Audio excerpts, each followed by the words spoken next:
you can certainly tell by the color of the foliage that it's fall. And autumn is certainly a wonderful time to explore. And we were blessed this year to be able to explore some of our New England states, Massachusetts, New Hampshire, and Maine. We also explored some of the Canadian provinces, New Brunswick, Nova Scotia, and Prince Edward Island. And the neat thing is that we were able to do this with our traveling companions, Will and Norma Anderline. Sure enjoyed our time with them. Now our route of travel took us first to Boston, where we flew in on United, arrived at 5 p.m., and then we drove on up the coast, getting into Rockport, Mass. It was a little after dark, but we stayed overnight there in a B&B. The next morning we toured Rockport and then headed up the coast. Here we're going through New Hampshire, and now we're into Maine, of course. And we popped in here to Kennebunk, went on up through Portland, and just enjoying all the sights of the area. We went along Route 1, and it was our intent to be at Lincolnville that night. And we made it. We stayed overnight there.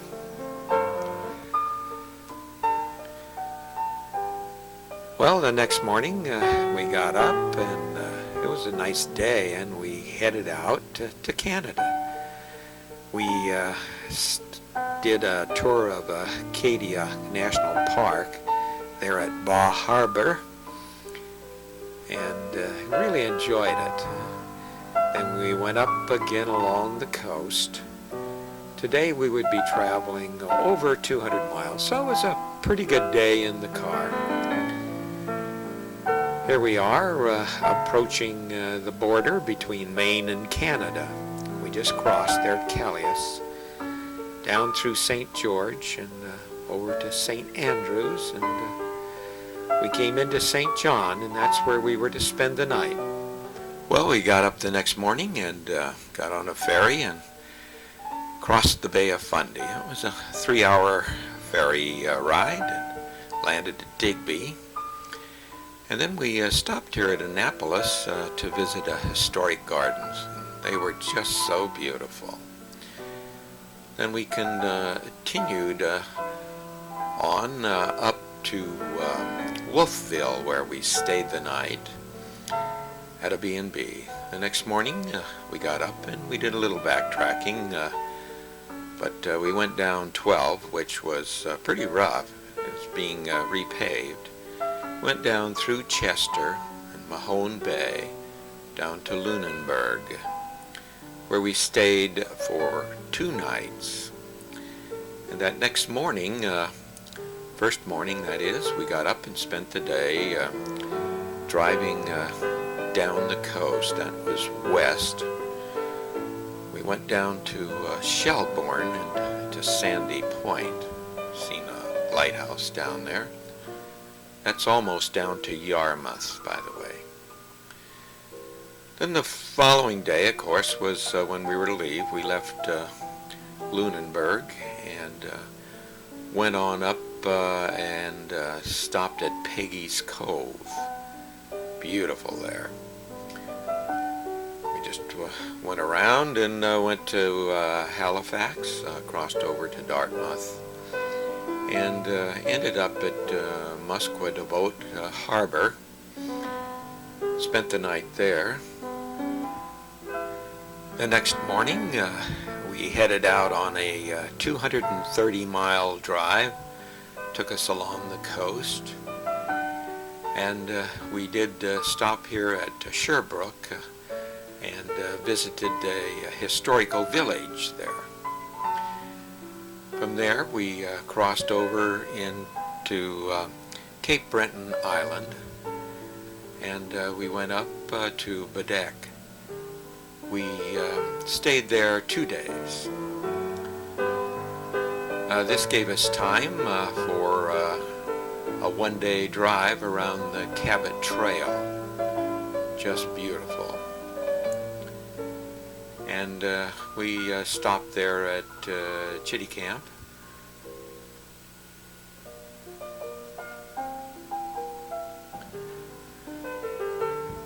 The next day, we took off from Bedeque and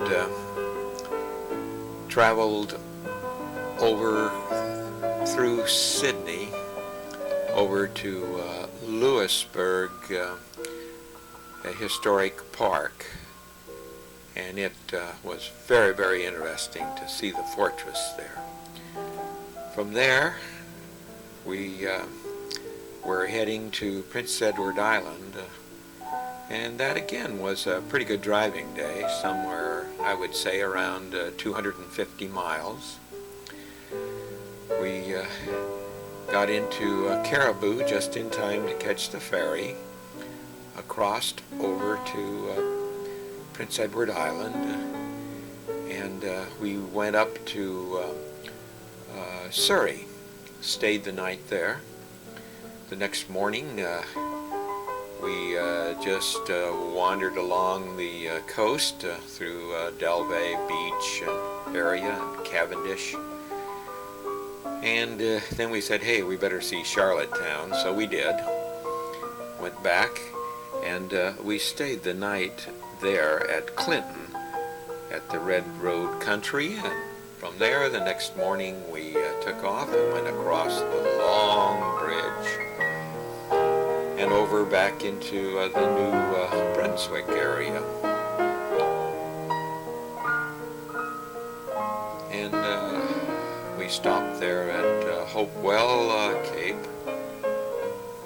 and down through the Fundy National Park and on to Rothsay, where we spent the night in another elegant B&B. From there, we of course went through St. John, and as we were heading down through Canada, we stopped at St. Andrews, had a good time there, crossed the border, went down, and we explored Campobello Island. From there, we went on the road that we'd traveled on before, on 1A. Our intent was to get up into Maine, and in fact we stayed the night in Orono. The next morning we left and headed to New Hampshire. Now you'll notice we did a little bit of a zigzag right here. Well, that wasn't the fault of the driver, which was Will. It was me, the navigator. I went the wrong way. But it was pretty. We're back on track. And we ended up that night in Jackson. That's where we wanted to be, by the way. And from there, we got up the next morning and did some looking at some antique shops, and then just went on down the quickest way we could to get to the airport, since it was our last day and we'd be flying out at Boston. And now let us share the highlights of our trip.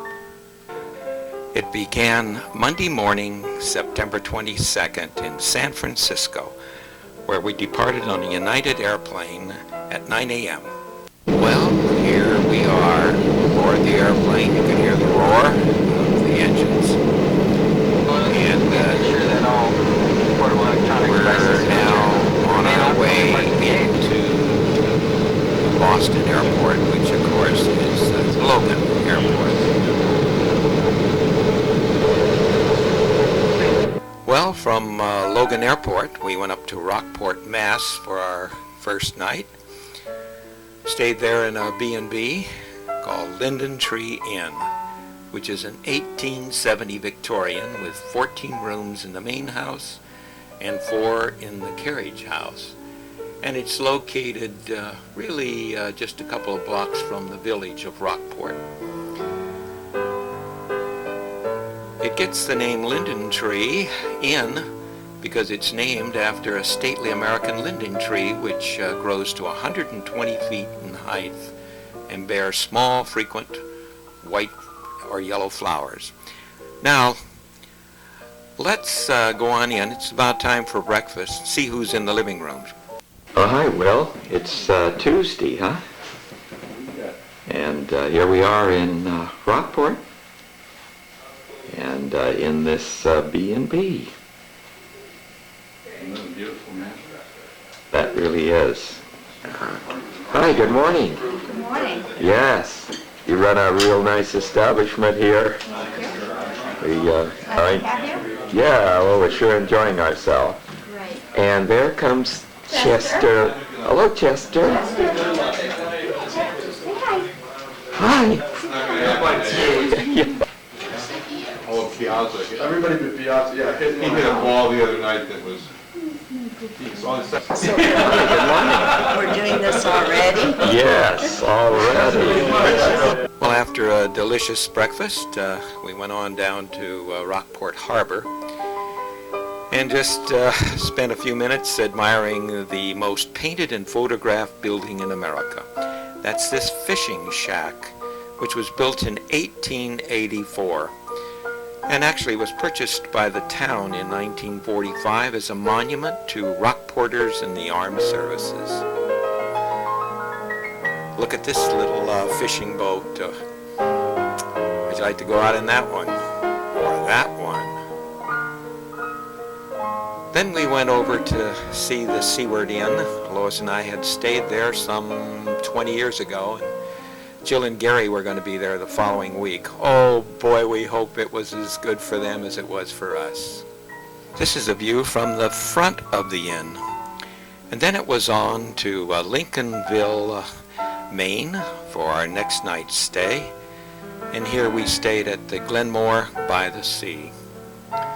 It was a 11-acre oceanfront complex just 4 miles north of Camden Harbor on US 1. It was far enough off the highway so you couldn't hear anything, which was good. This was the owner's house, and that's where you would register. I really like this sign. By the way, there was 23 units here. We had cabins. Really nice. That was Will-enormous, and this one was ours. Really nice inside. There's a view between the cabins looking to the ocean front. And there they are. By the way, in the morning, they would bring you breakfast, a light breakfast, and morning paper delivered right to your room. And by the way, this path led down to the ocean. As I said, it's an 11-acre parcel of land which they had. Now I'm down on the rocks right there in front. A good view of some of the little islands.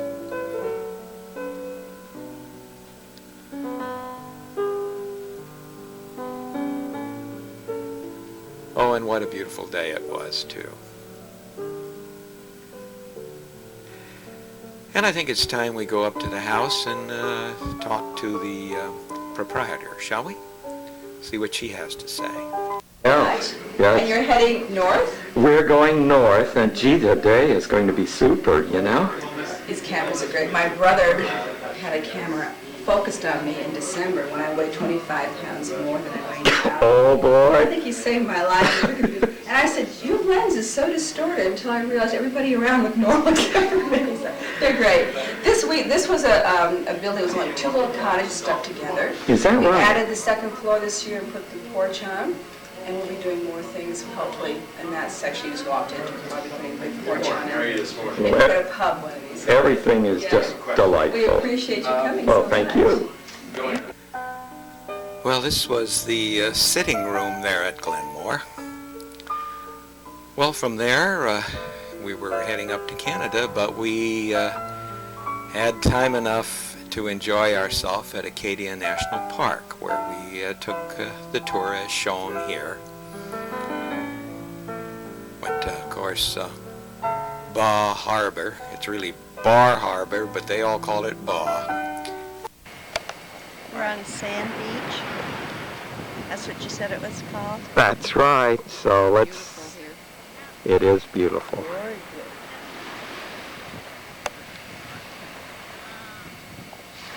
That rock formation is so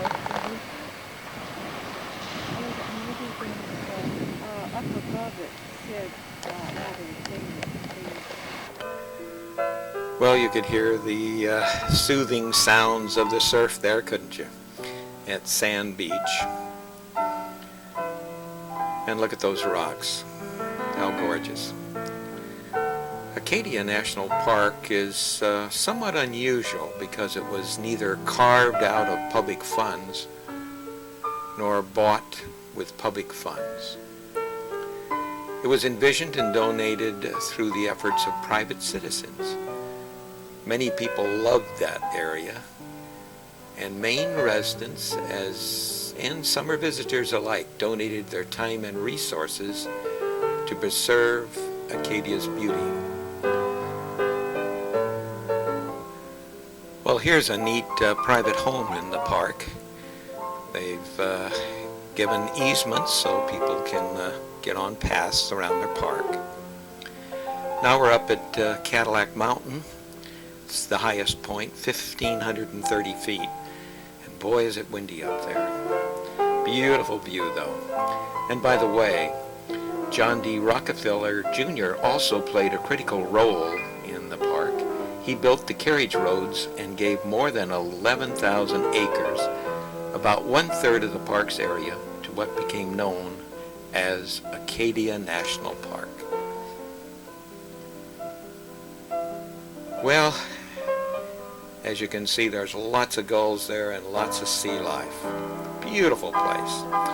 And now we're off to Canada, to New Brunswick, the Providence, and to St. John. Well, in making reservations, I got the Canadian B&B out, and I got this place, Winter Home Heritage Inn. Sounds great. It's in St. John's. And I booked us for that night there, so we'd be ready to take the ferry. Well, we got into St. John's about 8 o'clock at night. Couldn't find the place, and so went to Domino's Pizza place. Because the night before, or a couple days before, we had trouble finding our way in Rockport, and went to a pizza place, and they gave us instructions. Well, guess what? There they were so good. They looked up the number, and the gal came back and told me, hey, it's not St. John. You got in St. John's with an S, and that's in Newfoundland. And everybody laughed there, and I had to go out and tell Will and Norma and Lois that I had made reservations 1,000 miles away, and we really wanted to go to St. John there to catch the car ferry, and it's New Brunswick, not Newfoundland. Well, at that time of night, we scurried around, but we found a place. And you see this TV, which is on the refrigerator? Well, that was just outside Will and Norma's room. Had gotten the last accommodations in St. John. 2 bedrooms and a kitchen. Hey, you can see it's dark, and boy was it dark for me that night. But you know, the sun always comes up, doesn't it? And they forgave me. And it was a new day, and boy was I glad. Because we were heading for Nova Scotia. Well, we went down to the terminal that morning, We'd made reservations, and this, of course, is in St. John without an S. Now, there's all the buses and cars aligned. And by the way, they'll only take 156 cars, and it's first come, first serve. There's a picture of the ferry. And there's the car with Lois and Will and Norma waiting in line. Now, of course, this is how you go into the ship. You go right in through the bow. This is interesting. Wait till you see the configuration of that ship.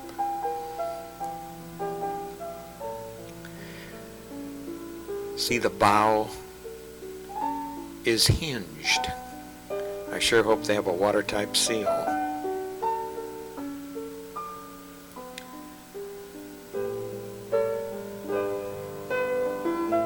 And you can see the structure right there. It's interesting. You'll see the all the semis there in the center, and they had 2 levels for cars. We went on the lower level, and there wasn't that many cars when we went, but otherwise I guess they could put cars up above on that deck above.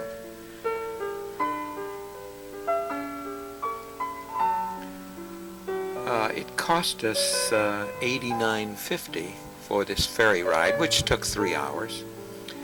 A car alone is $42.50, and then we seniors got a break. How about that? Cost you so much a person.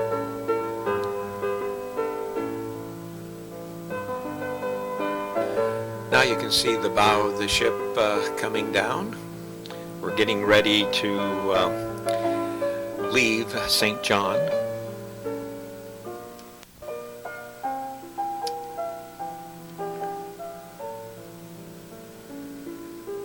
Well, take a look at those skies, but nothing's going to rain on our parade, not after yesterday.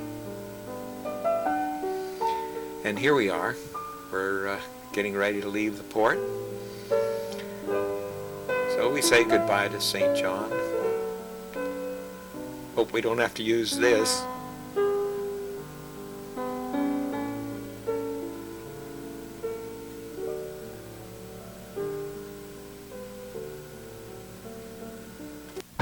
Good morning, welcome aboard the Princess of Acadia. Runs between St. John, New Brunswick and Digby, Nova Scotia. The vessel is 480 feet long, 66 feet wide at the beam. She's powered by 4 16-cylinder GMs, just under 3,000 horsepower each for a total of 11,500. And we'll be making the crossing today at a speed of about 15 knots. Her maximum speed would be 21 knots. Well, there they are, enjoying it. Well, there we are, out on the bow of the ship. By the way, at this time of year, the ferry makes 3 crossings a day. One at 8 a.m., one at 4 p.m., and one at midnight.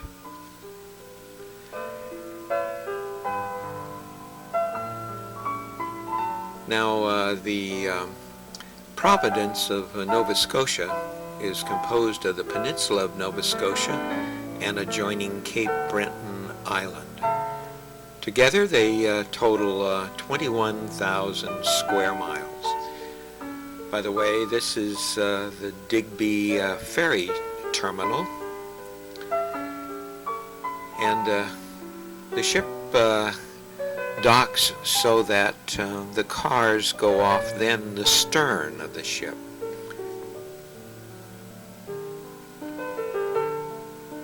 Now, Nova Scotia has more than 3,000 lakes, and this Bay of Fundy that we just crossed contains more than 100 billion tons of water at each high tide, 70 times the daily discharge of the Mississippi River. A normal tide exceeds 30 feet and has risen 52 feet. Now here we are at Digby, and we're going to go up to Annapolis Royal to see a historical gardens. Now this is the town of Digby, and here we are in Annapolis Royal Historic Gardens.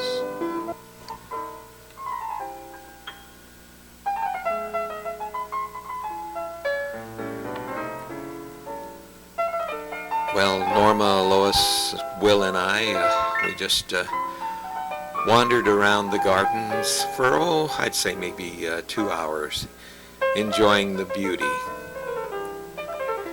And I gotta admit, I think I may have gotten carried away using the photo attachment on my video camera.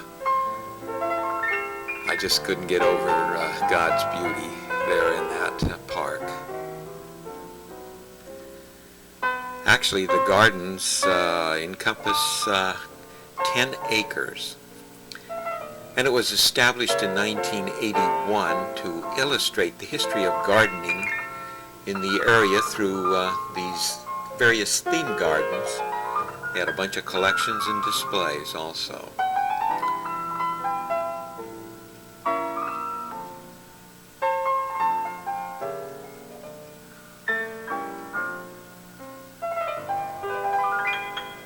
Now we're over in the rose garden, and it contains approximately 2,000 rose bushes.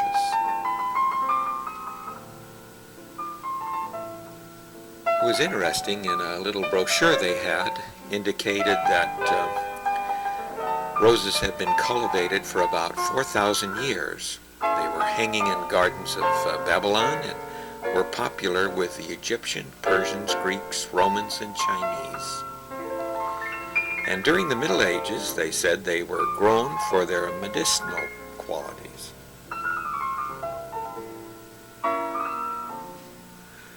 Well, you can see we weren't the only ones enjoying the roses.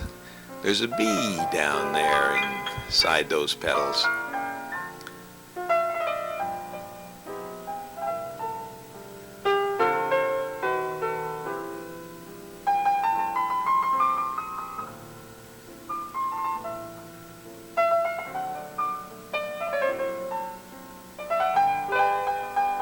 One nice thing, they had all the names of the roses marked, so if you've seen one that you really would like to have in your garden, you could copy down the name. Hey, there's another one of our little friends.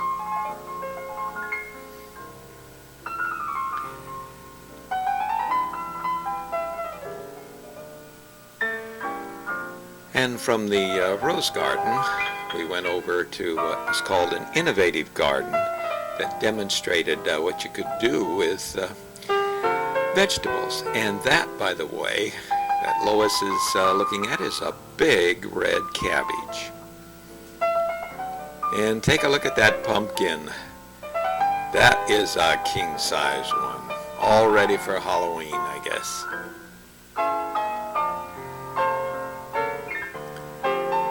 Well, it was sure neat just wandering around looking at all the vegetables. And here's an arbor that I was particularly fascinated with, not only in its architecture, but the way it was built. You'll notice that it had quite a curved section here, and the way they formed it, as you can see, was to saw in to relieve the wood so they could make that tight curve. Really well done. And then we're over in the Victorian theme garden.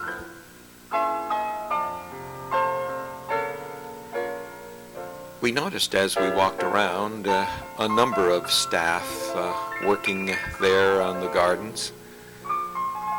And you can sure see the results of their efforts.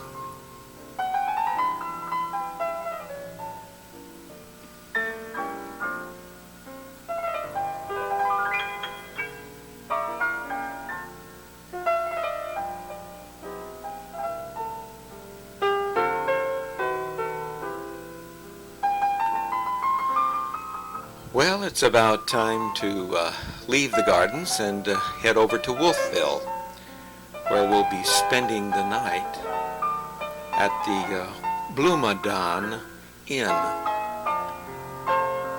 which is a restored 19th century sea captain's mansion on 4 acres of ground.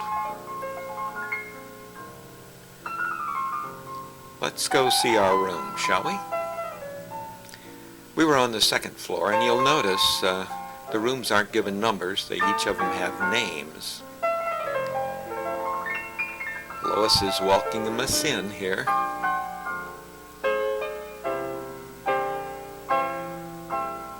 As you can see, they were really nicely appointed. Interesting arch that's over the bathroom entrance.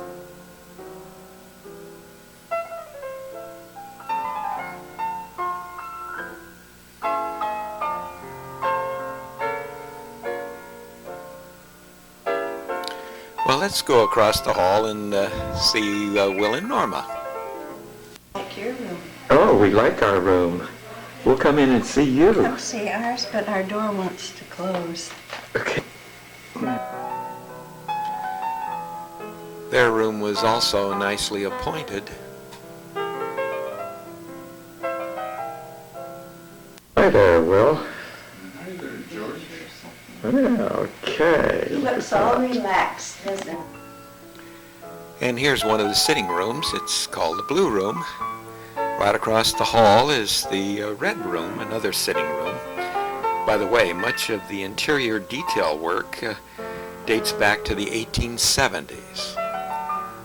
And then it was on to Lunenburg, where we stayed 2 days. Well, it was raining when we first got there, so we elected to go to the Fisheries Museum of the Atlantic.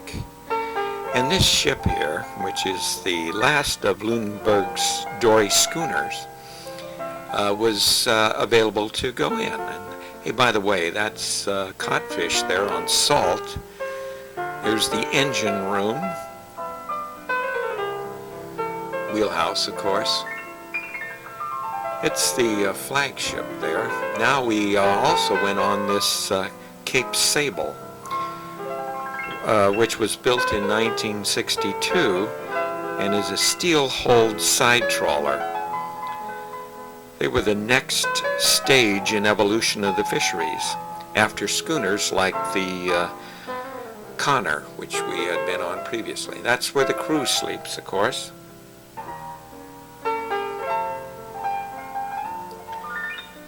That's the engine room. Pretty good sized pistons. The wheelhouse. And there's where the officers sleep. Rank has its privileges, and that's the trawler when it was in operation. And now let's go over and hear about scallops.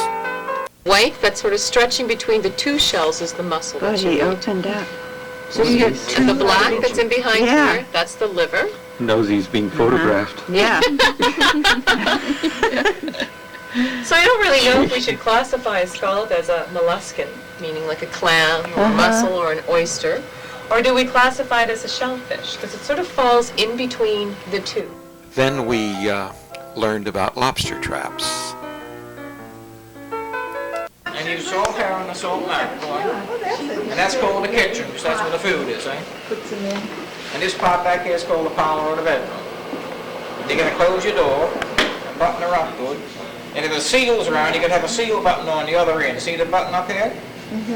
Because the seal can open that one, right? That's right, because the seals are just like, that's a little stiff because it's new, but the seals are just like your raccoons in your garbage can. You come along with that up and pick it right over. You don't understand this one, see? And they're thrown overboard at the bottom of the ocean. That's why the rocks are in, eh?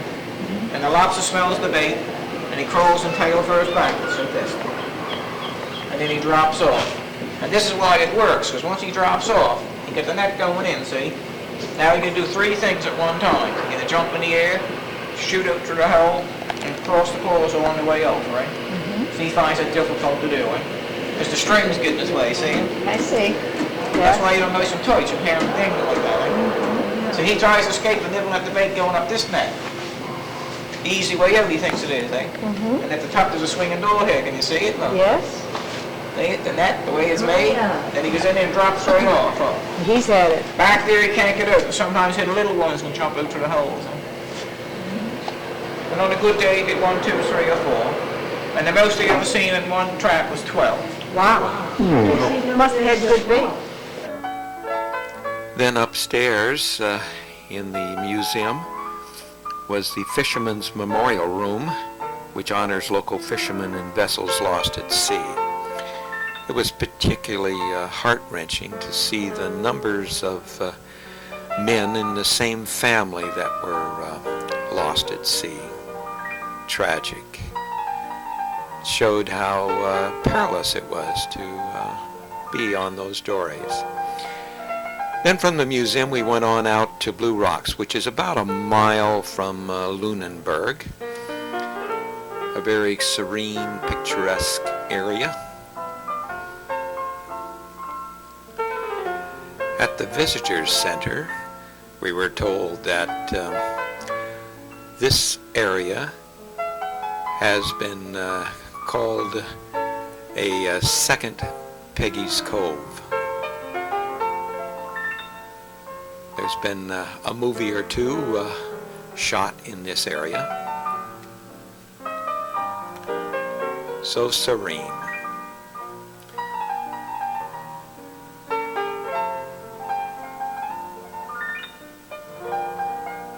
Now you can see why they call it Blue Rocks. And here we are at Boscawen Inn, where we're going to spend the night. That's right in downtown Lunenburg. And so we took off that afternoon and just explored the town. Fine examples of 18th and 19th century churches, buildings and homes. And of particular interest was this church, which is St. John's. It was built in 1754. And you might say, hey, what's going on here? It looks like a cemetery in front of the church. Well, we found out that it wasn't a hurricane that went through here, it was a movie crew. And the week before, this was a park. And now they were converting it into a cemetery to be used in a Disney film. The church previously had black trim, and it had been painted out. Now, let's watch a TV review of this. Scotia is under siege. A movie crew has descended on the seaside community to shoot the latest Disney movie. ATV's Kristen Tynes visited Lunenburg to check out the lights, cameras, and action. They came, they saw, and they have conquered. And the people of Lunenburg are loving every minute of it. Seymour Porter lives right next door to all the action. Well, I think it's quite exciting. It's quite different to what we've been used to. It's a quiet town. The movie is called A Small Miracle. It's based on a novel by John Irvin titled A Prayer for Owen Meany.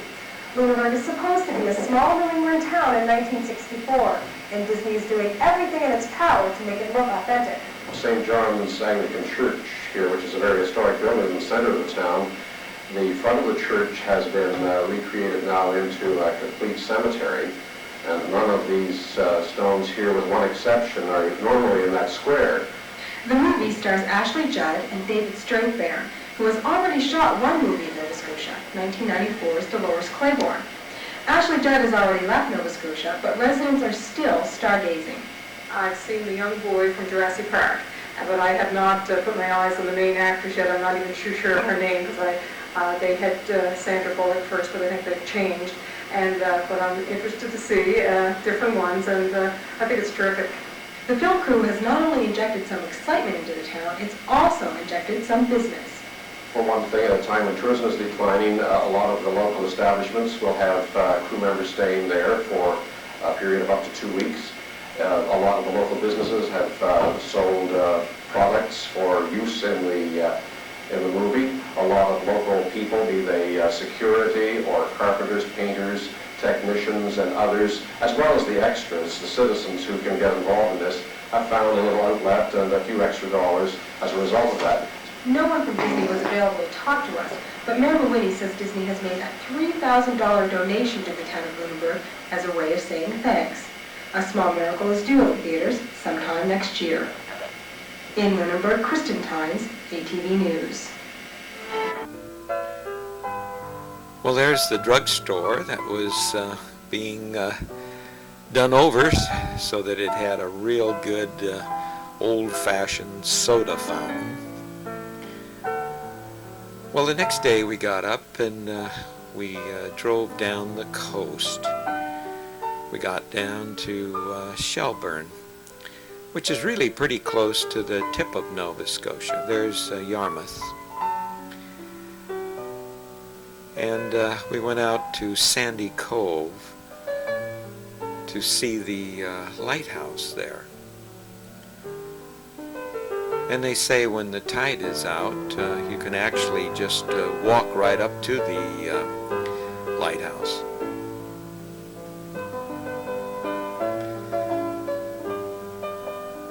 Now this was just a scene along the road as we were driving back. And we went then up to Mahone Bay.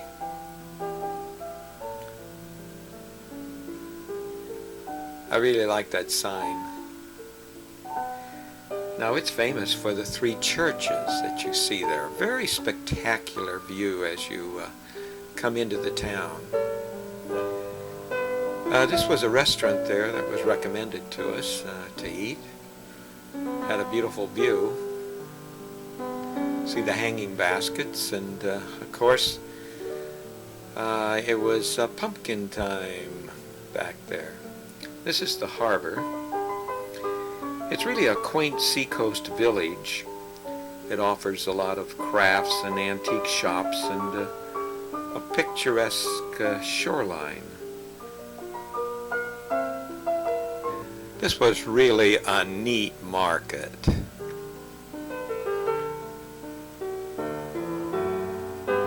And one thing I really liked about it, it had a 14-carat door opener. And take a look at it. Well, I surprised you, didn't you? Wasn't solid gold, but whoever thought that idea up sure had a good one.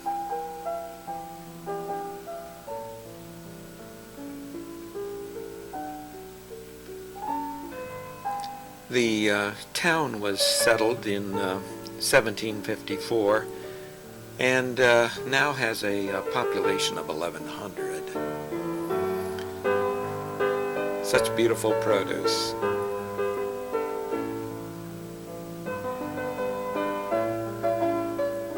Now the 3 churches, they've stood on that bay since the mid-1800s.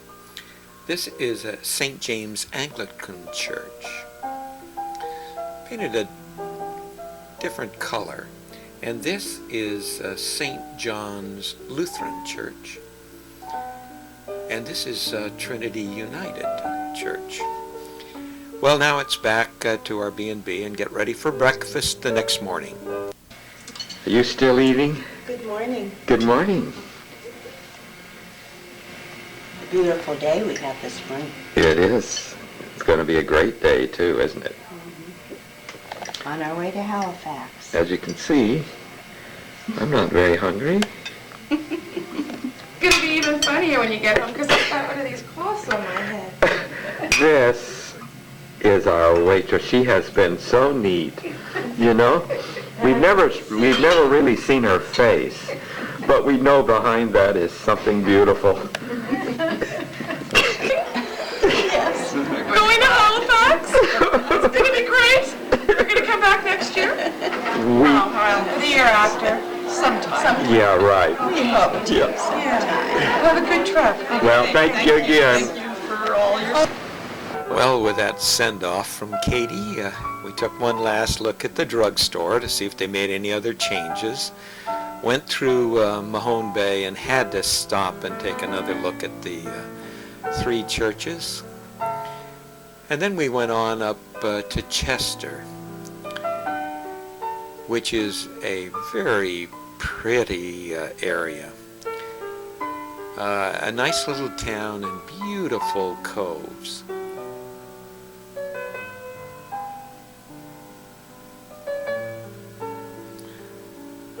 The water was so calm that morning.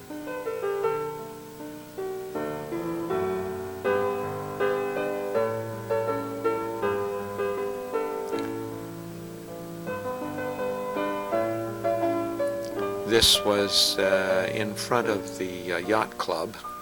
I believe there's a lot of money there in that town. Beautiful Victorians in homes, large homes. And then from there, we went on up and around to Peggy's Cove. And there's a lighthouse at the Peggy's Cove. But listen to this. Peggy.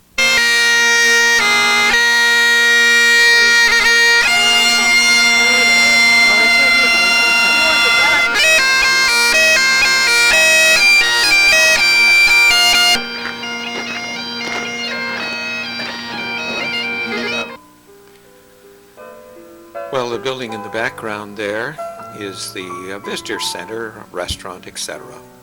And by the way, the lighthouse is still an active lighthouse, and it also serves as a post office during the summer months. And we actually mailed some cards there.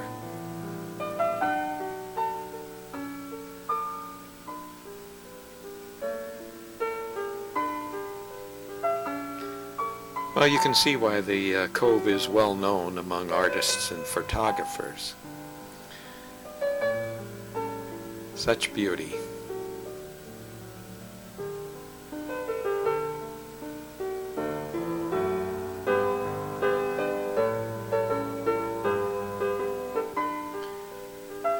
Look at this foundation on this 1875 building. You wonder how it ever survived. Now, this is the Garth Memorial Park, which is a monument dedicated to Canadian fishermen. The monument, carved on the face of a granite outcropping, depicts fishermen, their families, and a guardian angel with outstretched wings. Hey, listen to this.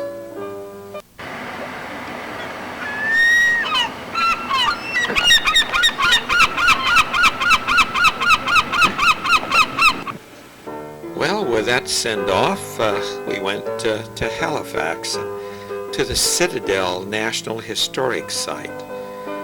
And it's on a hill overlooking downtown Halifax. We went in the barracks and had a dissertation by one of the chaps there. And then on the outside was some of the soldiers. Looks like you got a good spot to sit, though. Yes. And such a beautiful day. How are you today? Hey, just fine. Where are you visiting from? California. Ah, West Coast. West Coast. Must not be used to this weather, eh? Oh, it's Just a little chilly. San Francisco. San Francisco gets like this, It gets doesn't it? windy, very windy. Yeah, it's hilly there, isn't it? Yeah. It's beautiful here, though, today. Yeah, well, that's right now, though. No. You know, give it a couple months. The scenery is beautiful, but the weather is to die for. I mean, it's cold. Well, this guard wasn't talking. He was on duty. You just couldn't budge him. Now there's Will. He's going to get ready to fire the cannon. Watch out, Norma. The fort was started in 1828. It was on the site of 3 older forts and was completed 28 years later. It was designed to block a land-based attack on the city of Halifax. Although never attacked, the citadel was used by the British Army until 1906, and then by the Canadian military until well after World War II. There you can see some of the cannonballs. From the citadel, we went through Dartmouth and went on up to Mesquite Harbor, where we would spend a night at the Salmon River House. It was located right there on the river. By the way, Musquodoboit is an Indian word for rolling out in foam. As you might expect, this area is just tremendous for hunting and fishing. And in fact, the innkeeper told us that they catch salmon and trout there. The inn has 6 rooms, also a little restaurant. We ate there that night. And our room was at the top of the stairs. The room was nice. There was only one problem, and that was the water was contaminated, and they had bottled water for you. And let me tell you, when you took a shower, you need to keep your mouth closed. Hey, this is Will and Norma's room. And this is the next morning. How peaceful out there, just looking at the river. I could just envision hooking a nice big salmon or trout. Hey, let's get a little history from the innkeeper, shall we? I'm glad you enjoyed it, yeah. I was just telling you, Salmon River House here on the Eastern Shore was one of the stopping places. It's been a hotel here for almost 75 years. Well, since 1920 they started as a small stopping place, and they had log cabins up in the lakes, and they would take people up there fishing and hunting, serve them meals here. And during the war years, they had 3 buildings here. They had about 30 rooms in all. They operated quite an operation for a while. We bought it in We bought it in '89 and renovated it all and fixed it all up, brought it up to date. We've been operating it now for 9 years, so, and people seem to like it. Oh, you've done a good job. Well, that day we were headed to Cape Breton Island, but we stopped at Sherbrooke to see the Sherbrooke Village, which is a restoration of an 1860s lumbering and mining town. We first went into the blacksmith shop and then on to the drugstore. Recreated drugstore that you would have found in the late 1800s. And everything in our showcase here, they are in their original packaging with original contents inside. And they were donated to us by symbol of drugstores worldwide. So if you came into a town and perhaps couldn't read, you could find the drugstore by looking for the show globe. That's only filled with the colored water. And it didn't have to be that color. It could be red or it could be blue, or it was the globe itself that was the symbol. Stoking the fire here, and you're making biscuits. We're making biscuits. Sounds good. Yeah. The village really is quite unique, since almost all of its buildings dating from the mid-1800s onward are on their original sites. Here we're going into the tailor shop, and it's been restored to about 1900. See the irons sitting on the old stove being heated? Check it out. Pretty heavy, Lo? Look at this Oh one. my goodness. Look at this one down here. And I complain about iron. We're now in the village pottery shop where they reproduce 19th century Nova Scotian earthenware. And she's going to be making a jar.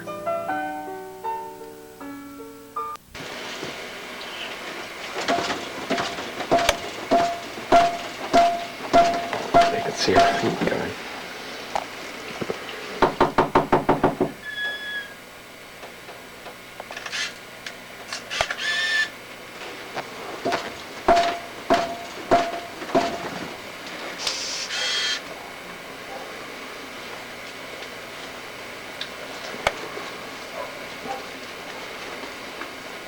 Dry your hands out real bad. That's just what I was thinking. Isn't that hard on your hands? When I first started, but now my hands have adjusted.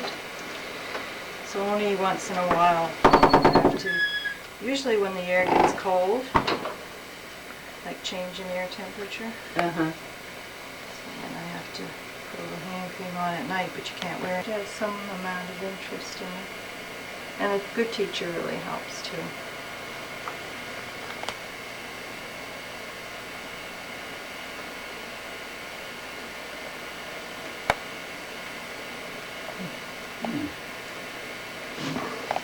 And it looks easy, huh? Boy, that looks easy.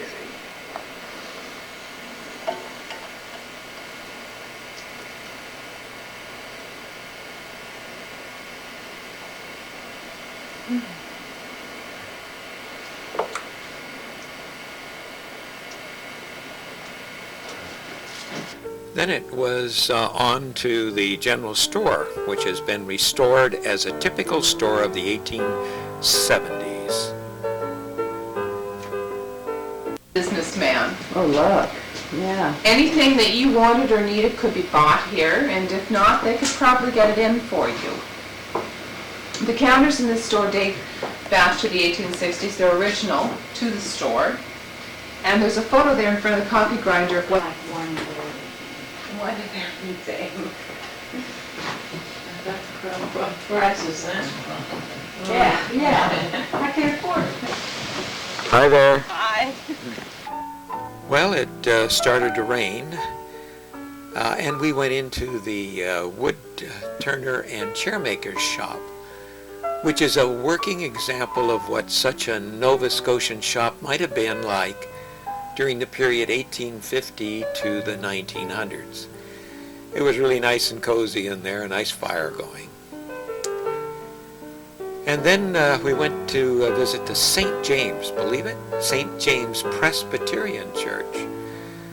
It was constructed in 1854, has since been enlarged, and the Presbyterians continue to use it as an active church.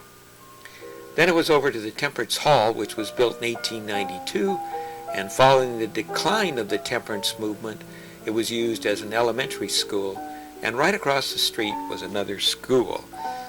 From there, we left and went to Bedeque. Here we started off by touring the Alexander Graham Bell Museum. It was an awe-inspiring museum. For Alexander Graham Bell was more than just an inventor. He was really a humanitarian. And he just loved children. As it says here, I do so love little children, and I like nothing better than being among them. He also bridged the world between sound and silence, teaching deaf people to speak. And here he is with Helen Keller. As he says here, of one thing I become more sure every day, that my interest in the deaf is to be a lifelong thing with me. I shall never leave this work. And right here is the evolution or commercialization of the telephone. Dr. Bell was born 1847 in Edinburgh, Scotland. He was 27 years old when he worked out the principle of transmitting speech electrically, and was 29 when his basic telephone patent was granted. He became a citizen of the United States 6 years later in 1882. And you see this boat here. Well, air captured his imagination as he created man carrying kites and airplanes, and water-inspired Dr. Bell and his young engineering associate, Casey Baldwin, to produce the fastest boat in the world. And in this museum, they had the actual models of that boat. There you can see it. There's the actual hull of one of them. This is a view from the front of the museum, and it's of the lake where Alexander Graham Bell made history and spent much of the last 37 years of his life. And that's his magnificent estate. It is still a family home and privately owned by his descendants. It was said that when he was there, he used to work in his laboratory, and a story told about him is that he disliked the telephone because it interrupted his experiments. Hey, now it's on to the Linwood Inn. We would be staying here 2 days. It was really a great B&B. Had 3 rooms and a wonderful restaurant downstairs. We'll show you more about it a little later. But first, let's take a trip. This is the next morning, and that is the harbor there at Bedeque. And we're just heading out past the museum and skirting the lake, because today we're going to drive the Cabot Trail, which is a stunning road that circles the Cape Breton Highlands 184 miles of cliffside cuts, charming villages, and sudden views of the sea and mountains. And on this side you have the Gulf of St. Lawrence. On the other side, by the way, of course, is the ocean. So let's go. Well, you can see the trees are just turning their colors. Just a little early for the real display of color in that area. There's a couple of ski slopes. That's up near Inglenesh.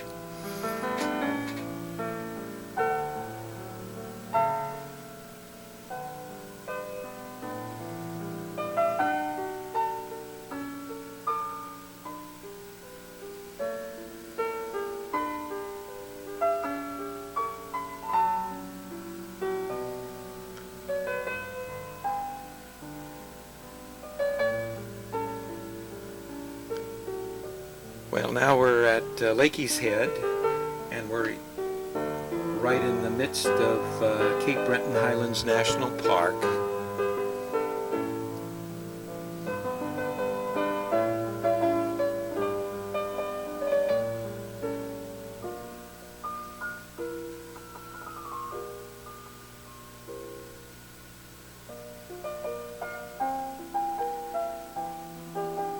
Now here on the beach you can see at the end here of it was a little waterfall coming down into the ocean. This of course is the Atlantic Ocean on this side.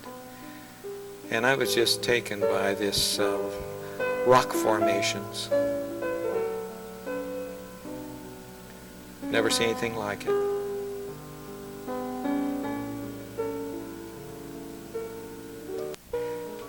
This is Neil's Harbor. It's a hard-working little village on the water with small, simple homes and a fisherman's cooperative there. Well, certainly fishing and tourism is the main industries of this area. Well, this is Aspy Bay. And the trail is named for John Cabot, who is said to have put ashore pretty close to here in 1497. And both French and Scottish settlers have been living here since the 18th century. And now we're crossing over the range of mountains there between the Atlantic and the Gulf of St. Lawrence. We were told this highway was treacherous, to be careful. Boy, it was a good one, and the people back there have never been on our Highway 1, have they? They said lots of turns. Well, this was a nice little diversion. We took a trail that led us back through some beautiful trees to this structure. Do you know what it is?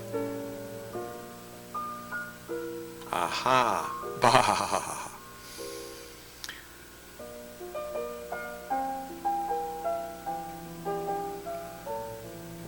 Well, now we're over on the Gulf of St. Lawrence side. And this is at the Visitor Center, another picture of those rock formations and of the waterfalls there. And then there was the famous Tim Hortons. And thanks, Newmans, for telling us about that. From here, we were going to go back to our place and have dinner. So let's join us here, will you? Hi there. Hi, how are you? Oh, she hates this, but... It's been a pleasure having you here.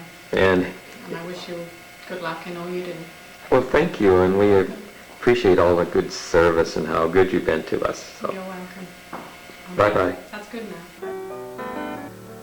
Well, after some exceptionally good meals, we would go into the sitting room and have our coffee, and she would start a fire for us. And boy, that was just great. And Daryl is really quite a chef. He's the innkeeper. Now this is going upstairs.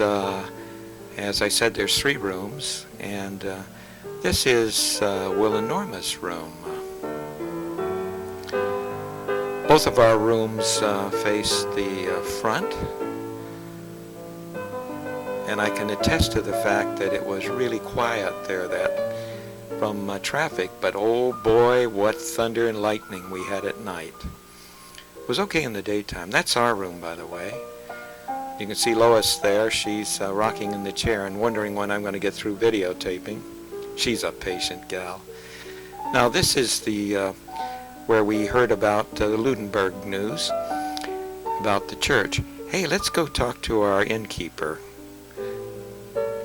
She won't say anything. I don't blame her. Okay, well, welcome to the Linwood. The house is about 150 years old. It was the first home and school meeting was held here by Mrs. Bell about 104 or 5 years ago. So the house has a little bit of history to it. Oh, I think that's my wife. I'm going to go say hello to her. Okay. All right. Well, you can see Daryl felt quite relieved that he was out from under the scrutiny of the camera. Well, we left that morning and went over through Sydney to the Fortress of Louisbourg, the National Historic Site. The site includes a reconstruction of the massive fortress erected by the French in 1720 to defend their colonies. Now we're just leaving the Visitors Center. It's about a 10-minute bus ride over to the site itself. And there are costumed guides that interpret the various things that are going on at that time. So let's go in here. Good day. Good day. You're visiting the home here of an officer in the military by the name of Degan, Captain Michel Degan. He's one of 8 captains here. He lives in this house with his wife Elizabeth and their 6 children. So he's down with the civilian population because he does have a family. He can't live up in the barracks area where the soldiers are because women and children are only allowed up there for church services or when they're under attack. So he lives here with his wife and their children. 2 servants would have taken care of the housework as well as all of the children, the gardens, animals, whatever would have to be done. The lady of the house was basically a lady of leisure. Well, it was neat just strolling down the streets, looking at the houses, and stopping in to see what the costume guides had to say. Merchant. Kaufman. He lives here with his wife and family, his mother and 2 sisters, and he and his brother own the merchant business, and they export codfish and import goods from around the world, which they sell to smaller merchants. Very prominent. They're in the upper 5% here. Doing quite well. Well, after hearing some details about the merchant's life, we strolled around through the house. Really some interesting displays there. Went upstairs to the storehouse and looked at the pelts and what they had. Then it was down the street to stables. And now we're in the grounds of the engineer's home. So let's go in, shall we? And actually his friends thought it was a little grand for an engineer too. The house was designed by this man. Basically, just to give you a little rundown of what his job is in the colony, it's to oversee the layout of the town originally, and oversee the construction of the walls of the fortress. See you later, madame. And also to the other thing he did, he was a siege master. In times of siege, he would direct battle. So in terms of what he does in the protection of the colony, we call him the 3rd most important man in the colony. Wind it up like that. Make sure that stone with winding up the spit. Let the governor go, and then you can see it turning slowly. Every half hour or so, you'd wind it up. That's how long it would take you before you'd have your meat. And it really would take you most of the day to roast anything thoroughly. But in the meantime, you sort of drain off the liquids, keep them for gravies. You put your herbs and do a little dip here, and you bake. And then we just wandered around the house, looking at the various rooms, enjoying our views of the different kinds of furniture, and then it was back to the stables again. When I was taking a video of the ducks, this goat almost ate my belt. Then it was out to the main street. This is the common well, and it's about lunchtime. It's good to me. What do you have cooking? Roast pork or rainbow trout. Oh, boy, that's good. This is the restaurant. Yes, ma'am. Just a little early for us. Well, as we wander around, let me give you just a little background. Under the terms of a 1713 treaty, France was permitted to keep Cape Breton Island and Prince Edward Island. Louisbourg was then selected by the French as the most suitable point for an Atlantic stronghold, and it served as headquarters for the French fleet and became an important fishing and trading center. In 1745, after a 47-day siege, Louisbourg was captured by a volunteer force from New England. 3 years later, the colony was returned to France by a treaty.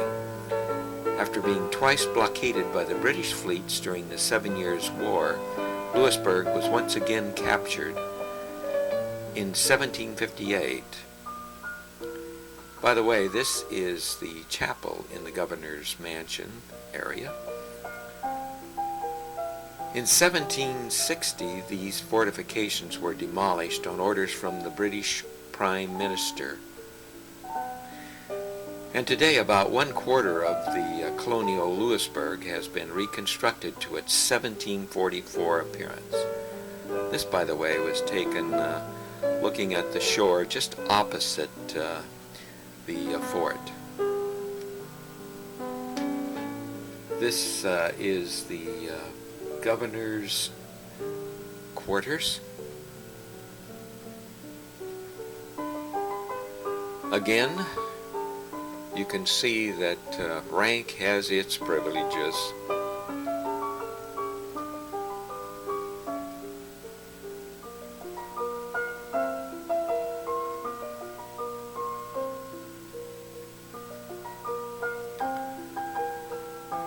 Quite opulent furnishings.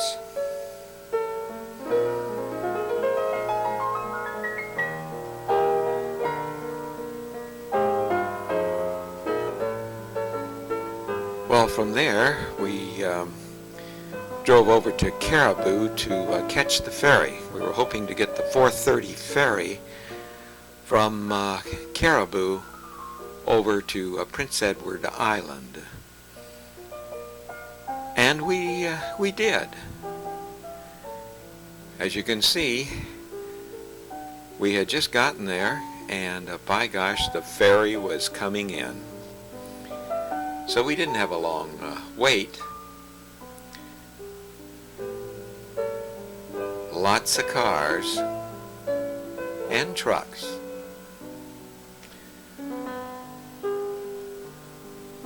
And there they are again, waiting in line, ready to go aboard the ferry. The ferry departs every hour and a half this time of year, and it starts at 6 o'clock in the morning, and the last is at 8 o'clock at night.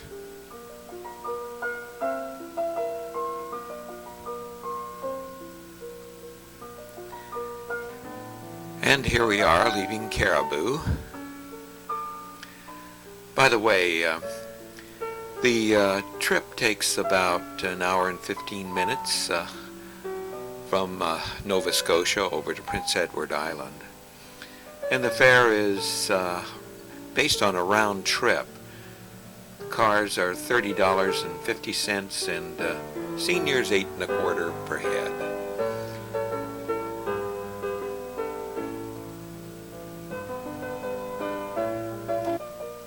And you're heading for Prince Edward Island, huh? Okay, see you there. Okay.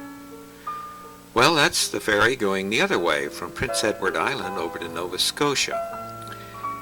And that's a view of Nova Scotia. Now, Prince Edward Island is Canada's smallest province. It's 140 miles long and as narrow as 6 miles in some places. The maximum width there is only 40 miles. The population is 130,000, and it's scattered among farms and villages. Hey, there they are getting into the car, getting ready to come off the ferry at Woods Island Ferry Terminal. This is on the southeastern end of PEI, and that's what they call there, the natives call it PEI, Prince Edward Island. And from there we went on up to Surrey, where we spent the night at the Inn at Bay Fortune. It's situated on a 46-acre site and has 11 guest rooms. It overlooks a portion of the Fortune Harbor. And in 1910, the building was built by playwright Elmer Harris, who was the author of Broadway's 1940 hit Johnny Belinda. He built this for his summer home. Most recently, the house was the getaway of world-renowned Canadian actress Colleen Dewhurst, who was well known for her role in Marilla of Anne of Green Gables. Now, we were staying in those two end rooms, and this is our room. It was really delightful. In the morning, we had wood there, and we had a nice little fire going, had some coffee in our room before breakfast. Now we're over at Will and Norma's room. And it's just about time to go to morning breakfast. By the way, this restaurant is well known for being one of the fanciest in Canada. Look at that for breakfast. Oh, was Will excited. You can tell by his looks. He really enjoyed this, didn't you, Will? Nothing but elegant food. By the way, this is the sitting room. Well, under overcast skies, we headed out past the Fortune Harbor, and we were going up to the East Point Lighthouse, which is on the northeast tip of the island, where the Gulf of St. Lawrence and Northumberland Strait meet. Well, here it is, and it's 67 feet high, and it was constructed in 1867. From here, we drove through the farmland. Now, with more than 30% of its land under cultivation, PEI has gained the title of Canada's million-acre farm. And boy, are they strong in potatoes. And the quality is very high. Much of the harvest is available for export and is in great demand from many countries. Agriculture is followed in importance by tourism and commercial fishing. Plentiful amounts of cod, hake, flounder, and mackerel are caught. Well, we're now in what is called Anne's Land. That's a section that was named after a little red-haired orphan. And before I tell you who it was, this is Dalveigh, and that's where Jan and Craig stayed. Had a great time. And this is the shoreline just across from that. It's right there on the Gulf of St. Lawrence. But this little red-haired orphan had the good fortune to find her home here in Prince Edward Island. Her Her name was Anne, and she lived in the House of Green Gables. And Cavendish is the town that's in this area, so that's why this is called Anne's Land. Hey, what's going on here? Now what are these fish? Oh, these are mackerel. How far out do you have to go to get them? Oh.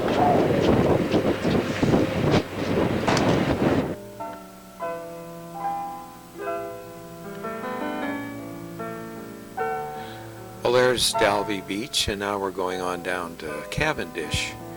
And our first stop is at the site of Lucy Maud Montgomery's Cavendish home. And of course, she's the one who brought that little red-haired orphan alive in her books.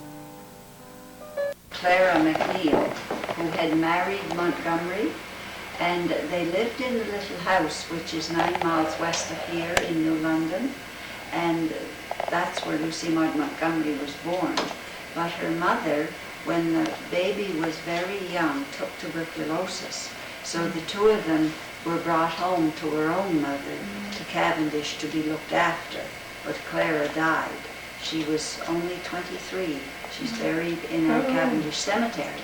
So the McNeils kept the little 21-month-old granddaughter, and they brought her up here with them.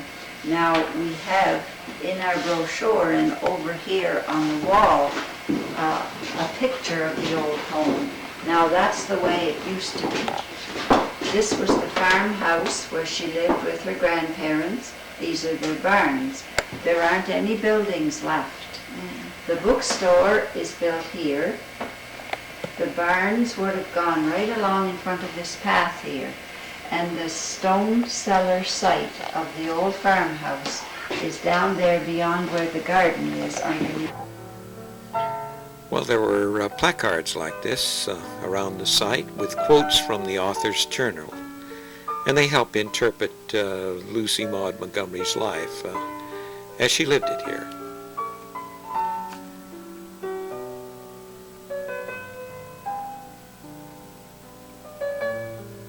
Now, that's the cellar site of her grandparents' farmhouse, which was her home from 1876 to 1911. Now, she wrote Anne of Green Gables, Anne of Avonlea, The Story Girl, and hundreds of other short stories and poems here.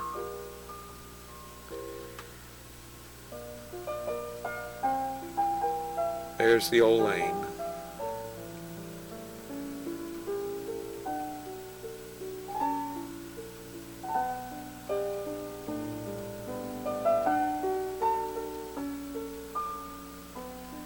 And that's the old well.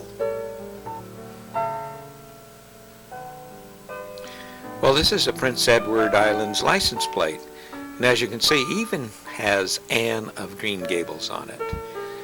Now, right around the corner was the United Church of Cavendish. And that's the church of which its pastor married Lucy Montgomery.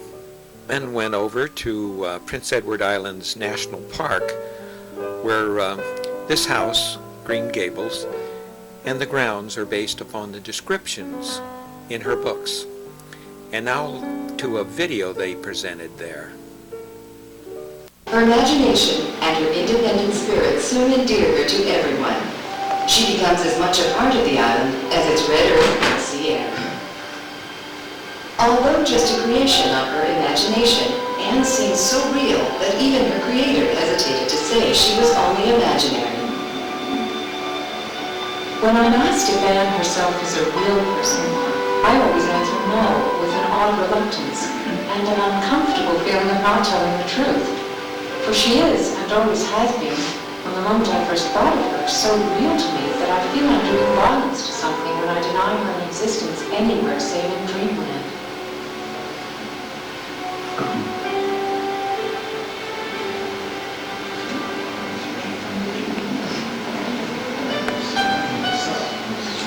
Even though Anne Shirley and most other characters and events in the book are fruits of Montgomery's vivid imagination, Some of the places described in the novel really exist, including the Haunted Wood and Lover's Lane, and of course, the house that inspired Green Gables. This is the original house, built here in the mid-1800s. While Montgomery never lived in the home, this old farm site inspired the descriptions of Green Gables in the novel. It was originally the home of David and Margaret McNeil, cousins of her grandfather. She spent a lot of time walking through the woodlands on their farm, drawn by her spiritual connection to its natural beauty, especially Lover's Lane. Were it not for those Cavendish years, I do not think 1874 in New London, PEI, but was brought to Cavendish as an infant when her mother became ill. After her mother's death, the 21-month-old child was left in the care of her maternal grandparents, Alexander and Lucy McNeil, who lived very close to Green Gables. The cultural life of late 19th century Cavendish inspired the creation of Avon Lea in the novel and provided Montgomery with much scope for imagination in her writing. I cannot remember the time when I was not writing, or when I did not mean to be an author. To write has always been my central purpose, around which every effort and hope and ambition of my life has grouped itself. L.M. Montgomery started writing poems and stories at an early age and had her first poem published by the time she was 15. She always dreamed of writing a book, and her lifelong ambition came true in 1908 with the publication of Anne of Green Gables. The book was an instant success, a hit with readers of all ages. It has since been published in more than 30 countries and translated into at least 17 languages. In 1911, Montgomery married the Reverend Ewan MacDonald and moved to Ontario. But Prince Edward Island remained her spiritual home, and she returned often to replenish her soul with the island's glorious natural beauty. Oh, my mind is matchless, matchless. I feel that I did some violence to my spirit in leaving it. I belong here. It is mine. I am its own. It is in my blood. There's a part of me that lives only here. This colorful little land of ruby, emerald, and sapphire. Montgomery's love of the island shines through in her writing. All but one of the 23 books published in her lifetime have Prince Edward Island as the main setting. After her death in Toronto in 1942, L.M. Montgomery was buried in the Cavendish Cemetery. Soon after the publication of Anne of Green Gables, people began flocking to Cavendish in search of the idyllic setting described in the novel. In 1937, many of the places she wrote about were preserved for future generations to enjoy when Prince Edward Island National Park was created. The house and grounds are based on the description in the novel, as well as knowledge about the actual farm site and other farms Montgomery would have known. The house is lovingly furnished, much as her book describes, with pieces original to the late 1800s.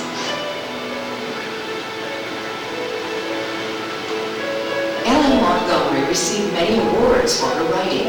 In 1943, she was declared to be a person of national historic significance, and a few years later, a monument was erected in her honor at Green Gables. While viewing Prince Edward Island National Park, you too can savor the natural beauty which inspired L.M. Montgomery. There are many things to see and do at Green Gables and in the rest of the park. The staff will be glad to help you. It has always seemed to me, ever since early childhood, that amid all the commonplaces of life, I was very near to a kingdom of ideal beauty. Between it and me hung only a thin veil. I could never draw it quite aside. Sometimes a wind fluttered it, and I caught a glimpse of the enchanting realm beyond. Only a glimpse, but those glimpses have always made life worthwhile. During your visit to Green Gables, use your imagination, and perhaps you too can lift the veil as Montgomery has done and catch a glimpse of Anne's spirit.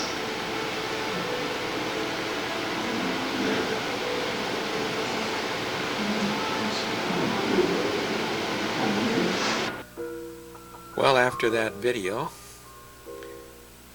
we went out to tour the house and discover the world of Anne.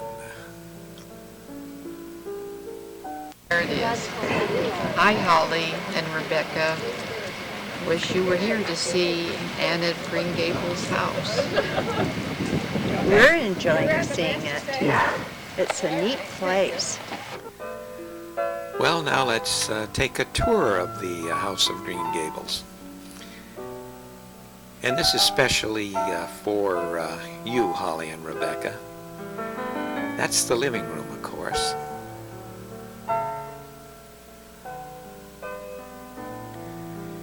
And this is the dining room.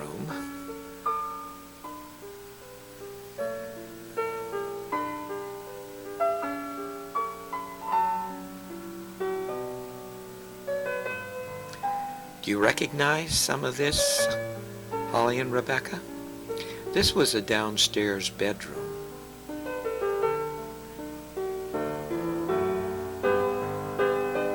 I don't know about you, but I'm getting excited to see Anne's room. I know it's on the second floor. Here we are in the kitchen. It's not going to be long now. There's the pantry.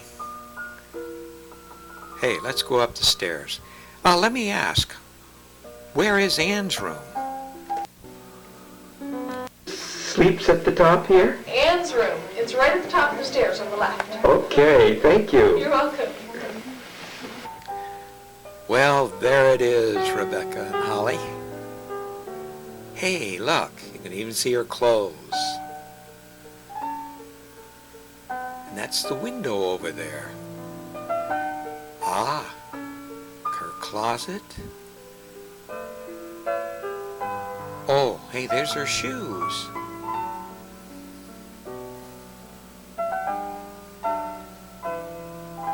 That's the bedroom next door. I know what that is. And that's the third bedroom upstairs. Do you know whose room that is?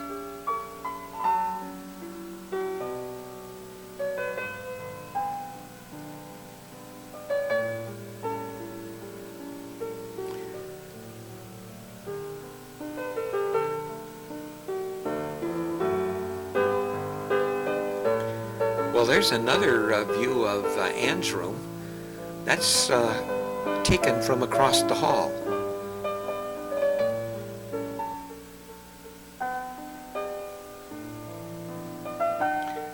Well, here we are outside in the back of the house. And now we're just going to go down the lanes, going down Lover's Lane, and we're going to explore the natural beauty of Balsam Hollow.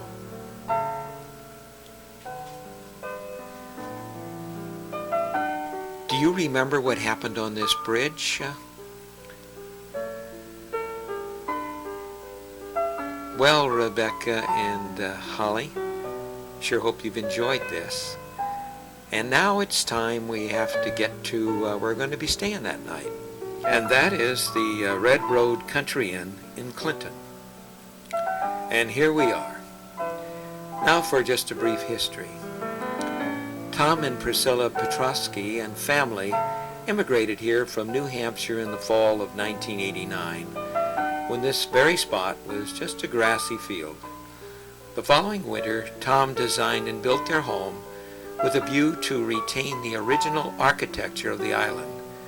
Immediately after, a cedar shingled building was constructed to house a furniture shop, and Tom began a mail-order business specializing in handmade reproduction Windsor chairs, which Will and Norma have 4, and are they ever pleased. In 1995, again in the winter, Tom designed and built the Red Road Country Inn, and with the help of his children, it opened July 7th the same year. How about that? And it has 8 guest rooms. Now this is our room, and there's Lois writing some postcards.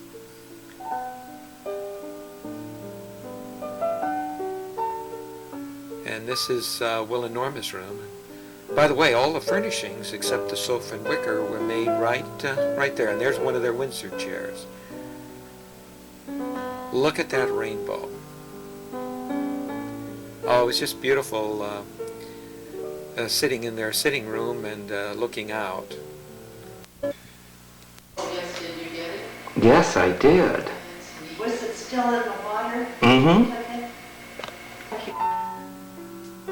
Oh, what beauty. And you should see the sky that night. It was just glorious.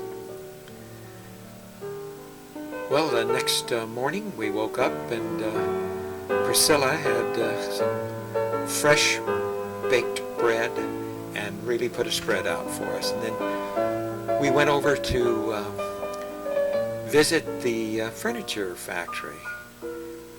So let's go in, shall we? There he is in his shop. Yeah, that's right. You can. Now their oldest son, Seth, will explain how they scoop out the seat bottoms. What do you have there, Seth? This here is what we call an in-shave. It's kind of an interesting tool, and we do all of our seats with it. You have to keep it pretty sharp to keep that wood getting caramelized. How many chairs can you do before you sharpen it? Four. Oh boy. It scoops that out. What a neat family. Seth, of course, works full-time in the furniture craft, and their daughter Krista is in charge of the shipping.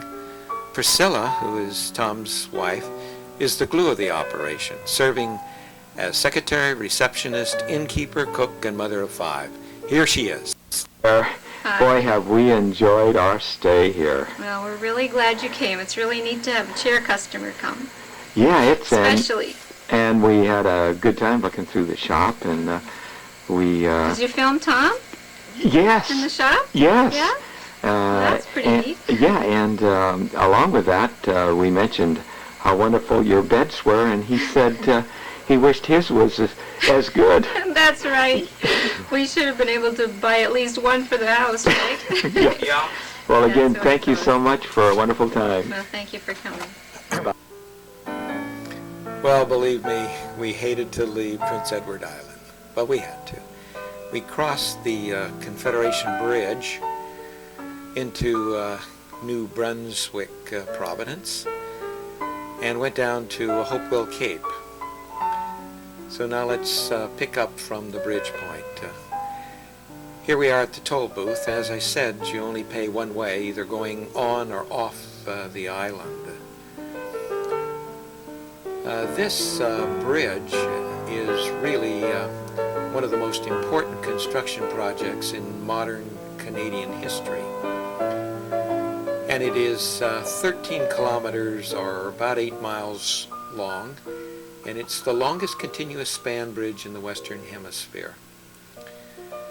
And what they told us there was it really has opened up tourism. Previously you'd get over there on a ferry, which was nice, but it took a little time.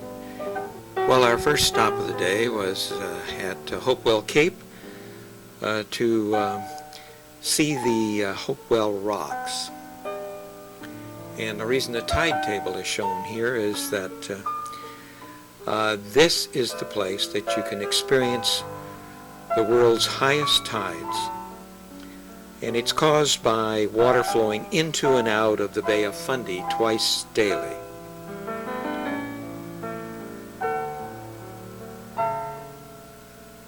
Now here at high tide, the water can rise up to 48 feet, approximately the height of a 4-story building. And at low tide, you can actually walk on the ocean floor. High tide today is at 1:50 and at 8:30, and we were there at noon. Now the tides have carved the flower pot rocks, mushroom-shaped columns of soft sandstone, and they have balsam fir and dwarf black spruce growing on the top. At high tide, the rocks resemble ordinary islands. I walked down to the bottom and to see it. Hey, now let's go into the visitor center there. Hi. Okay, I'm here to tell you the average height, and it's usually rests about here. It's about 13 feet when it rests here. And you can see it where the seaweed marks it would be the best indication where the water rests. On our higher tides, it would rest at about 17, 18 feet, and we fill in entirely what we call Lover's Arch right here, and you wouldn't be able to see through that anymore. Oh, that's good. So Now these people in this picture here would be completely covered. If the tide was in, it would be over them, over their heads, at resting at about 14, 13 feet. Now, how fast does that occur? And it comes in about vertically 6 feet for every hour. Okay. And climbing along the beach horizontally about a foot a minute. If that makes sense. That makes sense. Okay. Okay, well, thank you very much. You're welcome. Should I say, okay. Hello, Carol and Ed. Thanks for sending the Schwinns to the rocks. We really enjoyed their stay with us for the short time they stayed. Thanks a lot. See ya. From there, we went through Fundy National Park. Just a beautiful area. This is in the park. It covers 80 square miles of wooded hills and valleys, and it overlooks the Bay of Fundy. It's a wildlife sanctuary. Oh, you see signs here and there of moose, beware of the moose, and that you can see the trees were really changing color.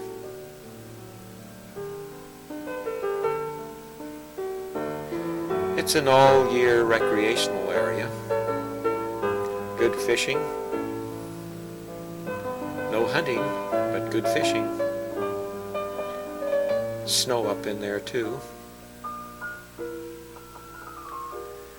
And then we were to stay the night in Rothsay, which is just minutes from St. John. We stayed here at the Shadow Lawn, which is a 1870 Victorian. It was the lovingly restored summer estate of James Robertson, who we were told was one of the very wealthy merchants early on there in St. John.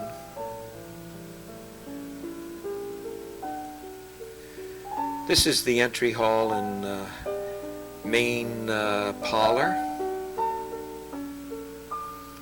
Had a piano there, and in the morning and in the evening there was a gal playing it. This is just off of that parlor, which is another little sitting room and bar. This is one of the dining rooms, and just excellent food, elegantly served. Look at the way that is painted in the beautiful moldings. This is the other dining room. We ate there.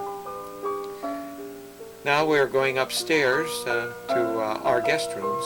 Let's go in. Okay. Make your stuff at home. I understand that you're the ones who have really a fancy bathroom. Yes, would Sure. you like to see it? Boy, it isn't. Well, we'll show it to you. Okay, well, They're storing out to the backyard. okay, we'll follow where we're going. If I don't fall down the stairs. Look at that. Cute, huh?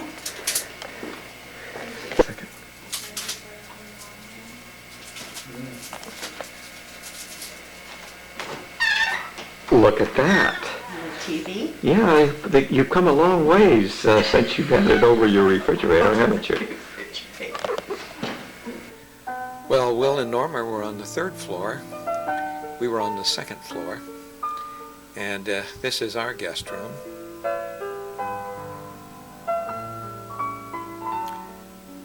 It was extremely nice. Our bathroom.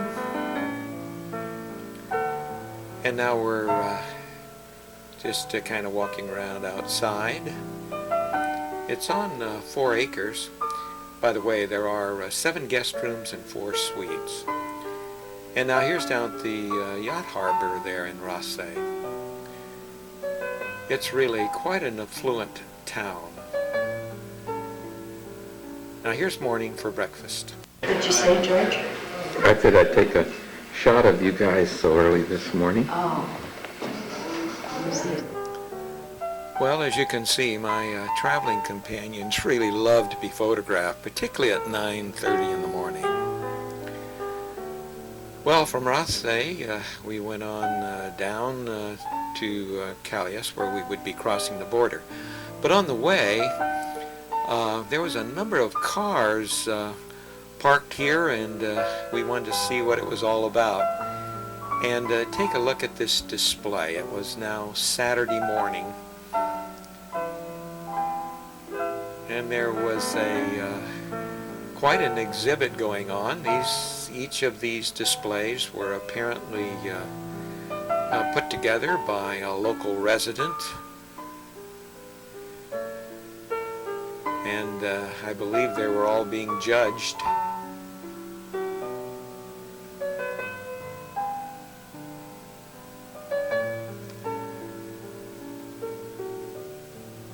It was being held in a nursery.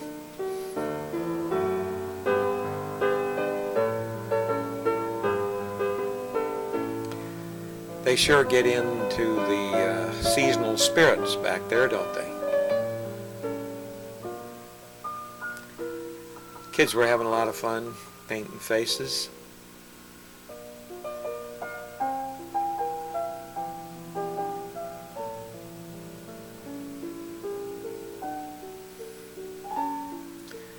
This one I could hardly believe.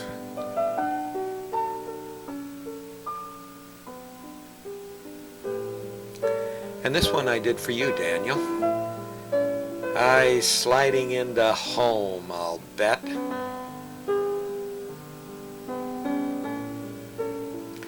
Well, then it was on to the border. And they weren't very polite here. I tried to take a picture, but listen to this.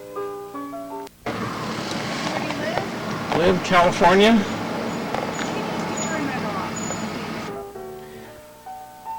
Well, after that very warm welcome back into the U.S., we went for our first stop over to Campobello Island. And this is the visitor center at the Roosevelt Campobello International Park. Just a beautiful place. And this, of course, is Franklin Delano Roosevelt, our 31st president. And here's his wife, Eleanor. And they had some real neat displays. And no doubt hear his voice in the background. Just beneath South Street without the freedom, peace, and the primacy of human rights will the hand this premeditated day. Now we're walking over to the house where President Roosevelt spent his summers until 1921.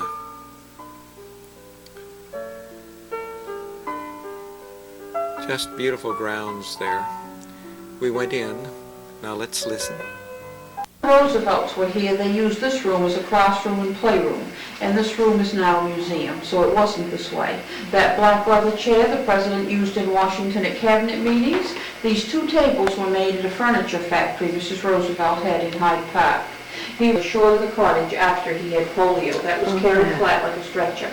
He just came back 3 times after he had polio, just over.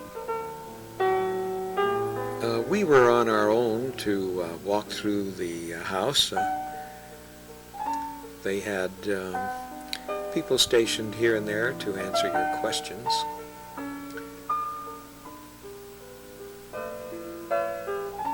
The cottage, if you can call it that, had 34 rooms. And this is a picture of Franklin that I always liked. And this, of course, is the dining room. This cottage was built in 1897. That's Eleanor's room.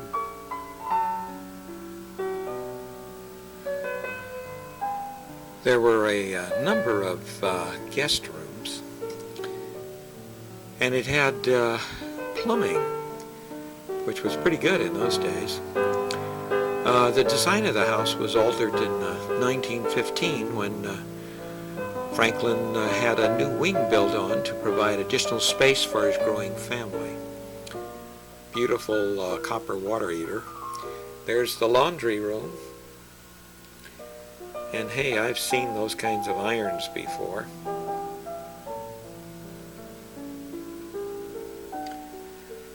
And that's a view looking off from the back of the house. The gardens there were really pretty.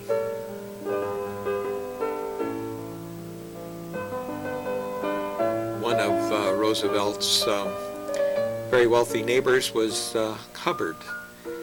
And the Park Commission acquired that home. They use it now for retreats, etc. You know, one thing I can say is, boy, they sure had good taste in the pavers, didn't they? I wonder who put those down.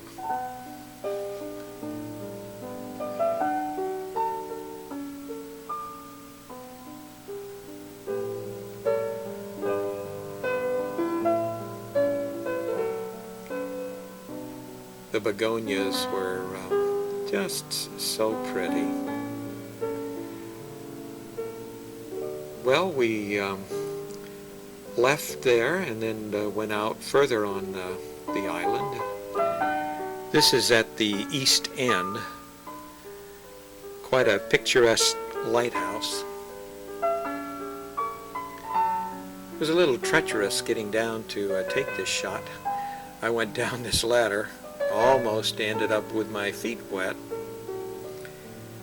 And when I got up to the top of the rock, Lois was saying, "Come here, there's a better vantage point." And they showed me this. And she was right.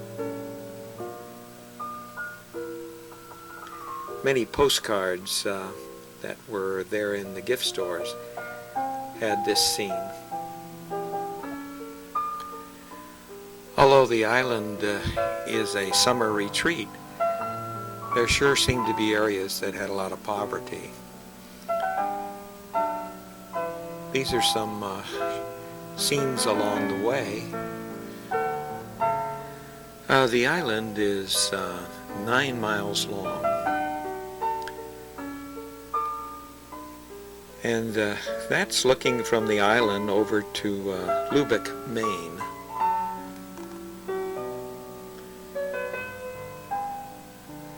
The island is linked to the U.S. mainland by the Franklin Memorial Bridge, which is right here, and that's what we'll go over. We're now in the state of Maine, and we're heading for Orono, which is just outside of Bangor, Maine. We just stopped along the way to look at a number of neat houses, and this was really a beautiful lake. The color was out on many of the trees, and there was a gentleman here who said, "Hey, you should try a filter on your camera." I said, "Well, I don't have one." He said, "Well, here, try my colored glasses." And that's what it looked like through his colored glasses. We sure came across a number of friendly people, and he certainly was one.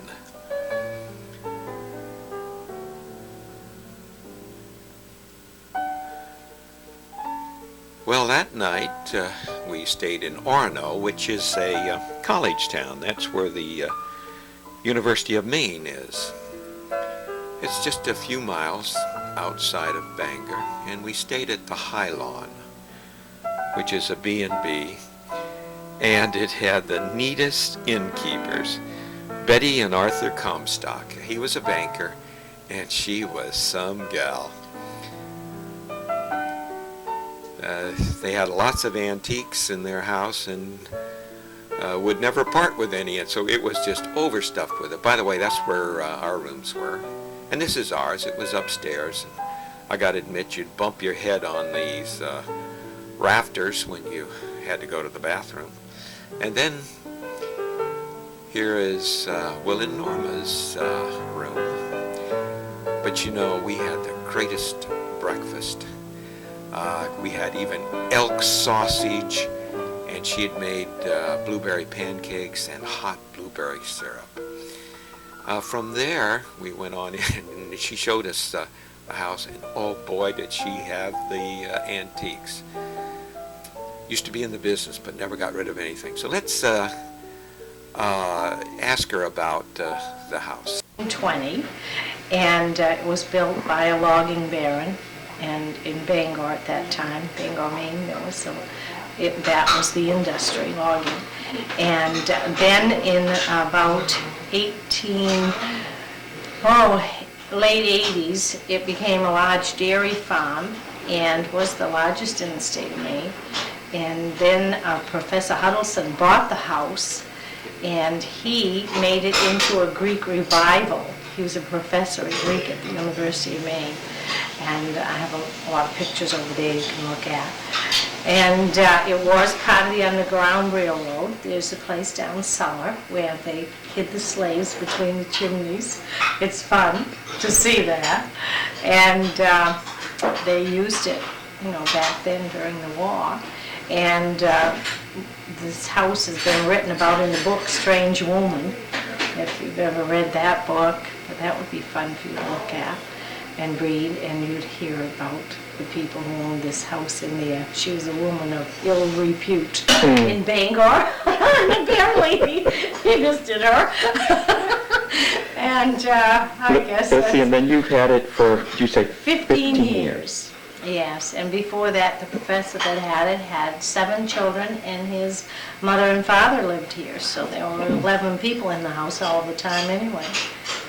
Well, gee, we've enjoyed our stay here and such good food. Thank you. It was nice having you people. Thank you. Well, from there, we traveled across the state of Maine, down into New Hampshire, and headed to Jackson. On our way, we stopped at a few towns to enjoy the Victorian houses. This was particularly a nice one.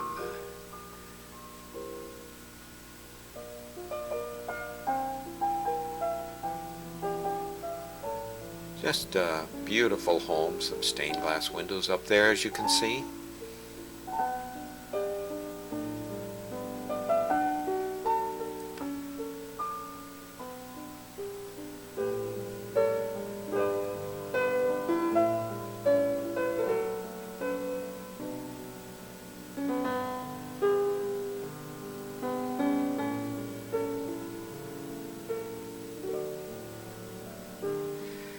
And then we did some antiquing, went in here.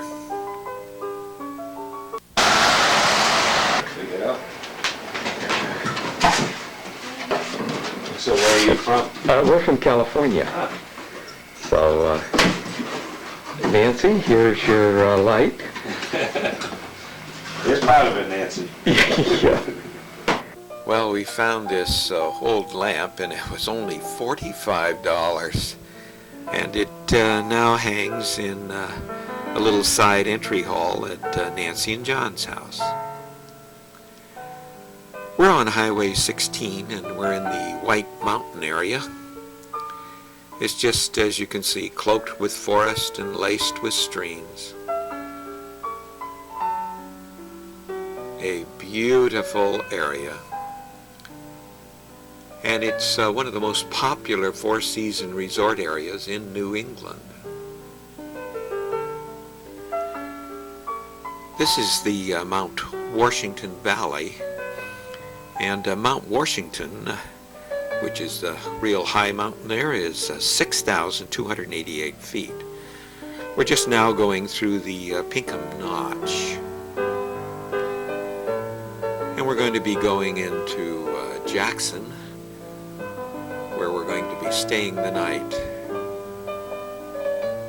Now, Jackson is a charming village of country inns, hotels, and scenic country roads.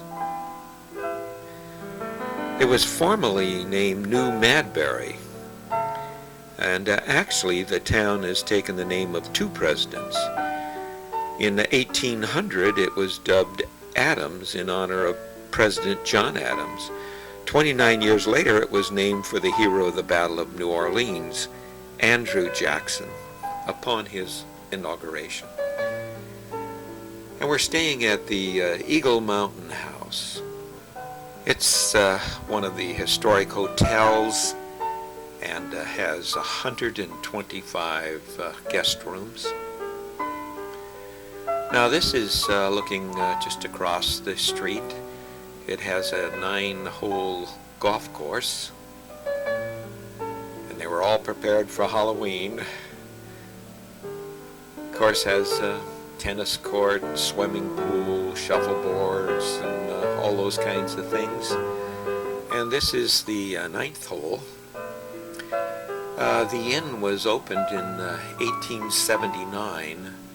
It was a New England farmhouse, and at that time accommodated just 12 guests. It was then expanded into 2 buildings, accommodating up to 125 guests. In 1915, the main inn was completely destroyed by fire.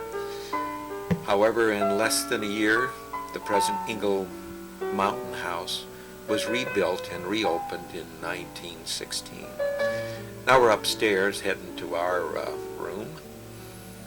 This is a sitting room. It was a separate bedroom. Here we are out in front. We're going to get ready to go. Sure had a good time, huh?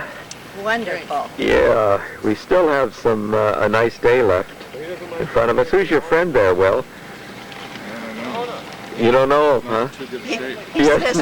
He says she sure has lumpy legs. Well, it was one more look around before we headed towards the airport for our trip home. Just a beautiful area up there. As you can see, they were really ready for Halloween. This is on the veranda, which, by the way, is 280 feet long. There was hot apple cider that you could take out there and drink and enjoy the view. Well, since our flight didn't take off until 5:10, we had enough time to wander a few back roads before we got on 93 and headed to Boston. And this is just outside of Jackson.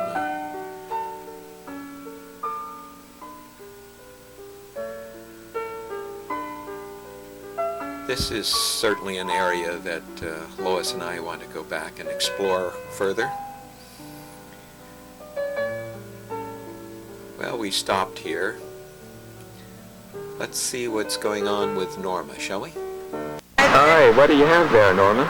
Oh, I'm trying to find some cute boards to take home. We don't have this kind at our place.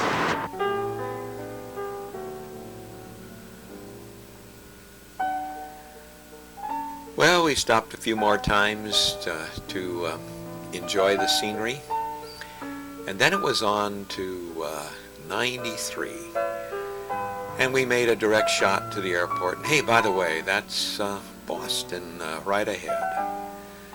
And before we get there, let's just recap our travels.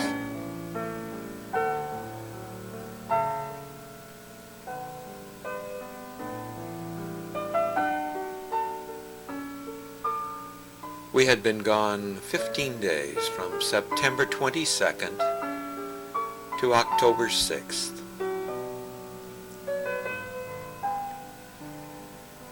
And we had traveled 3,009 miles. And although I didn't keep track, I know we got lost at least 34 times. I was the navigator. But I do remember we were really lost 2 times. The first was in Rockport, Maine, and the next time was when we tried to find Kennebunkport, Maine. We wanted to see, you know, George and Barbara Bush's summer home. But we couldn't even find Kennebunkport. But you know, we really, really got lost one time. And that was when we tried to find the B&B that I had booked us in at St. John, New Brunswick. Only to find that it was 1,000 miles away in St. John's, Newfoundland. Well, I'll tell you, I will never forget that it's St. John, not St. John's. No S, no S, no S. But you know, I'd be remiss if Lois and I didn't say thanks, Will and Norma, for your part in making our autumn travels so enjoyable. And thanks particularly to you, Will, for all the times you stopped to let us take all these videos.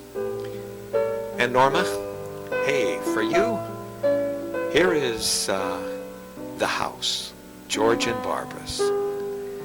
And now we're back on the highway. And there's Boston right ahead. Well, we're just about at Logan Airport. We'll be taking off, heading home. And with that, we'll say the end and God bless.